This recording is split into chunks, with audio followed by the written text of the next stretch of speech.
लेकिन सवाल, कौन था ये आठवां पुत्र जिसका पूरा जीवन श्राप से भरा था? पिछले एपिसोड में हमने जाना कि कैसे 8 वसुओं में से 7 को श्राप से मुक्ति मिली, लेकिन 8वें को पृथ्वी पर दर्द भरी जिंदगी जीने का श्राप मिला। यही पुत्र था देवव्रत, जिसने आगे चलकर एक ऐसी प्रतिज्ञा ली जिससे लोग इसे भीष्म के नाम से जानने लगे। कई दिन बीत गए और अब धीरे धीरे शांतनु बूढ़े हो रहे थे। एक दिन उन्होंने एक निषाद कन्या सत्यवती को देखा और उससे मोहित होकर उनसे विवाह करने का सोचा। अब यहाँ भी शांतनु प्यार में पड़ गए। एक बार भुगत चुके हैं, एक बार झेल चुके हैं प्यार होता कैसा। फिर उनका मन मचल रहा है, भाई मैं प्यार करूंगा, शादी करूंगा। देखो, उसके बाद शांतनु उस कन्या के पिता के पास गए विवाह का रिश्ता लेकर।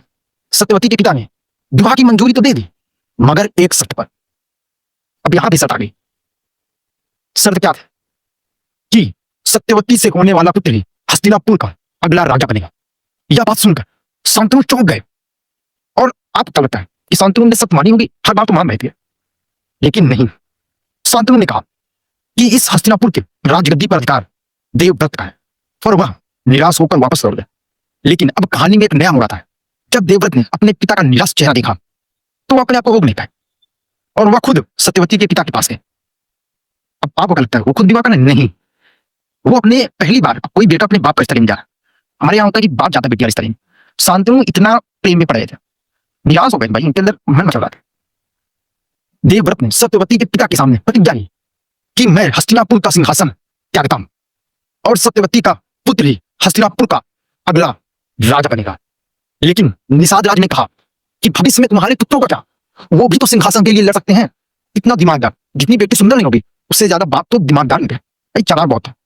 अब देवव्रत ने ऐसी प्रतिज्ञा ली जिसने पूरा इतिहास हिलाकर रख दिया।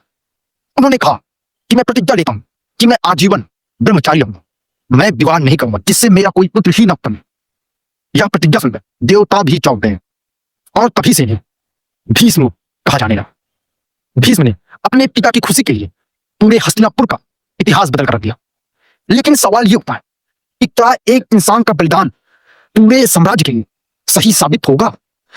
और भीष्म की यही प्रतिज्ञा आगे चलकर महाभारत की सबसे बड़ी उलझन कैसे बनेगी, ये हम जानेंगे अगले एपिसोड में। तब तक चैनल को लाइक कर लेना, फॉलो कर लेना। लास्ट में इतना ही कहूंगा, कर्तव्य और त्याग महान है, पर जब तक आने वाली पीढ़ियों पर असर न डाले, और जिस दिन असर डालती है उस दिन इसकी कीमत बहुत भारी हो जाती है।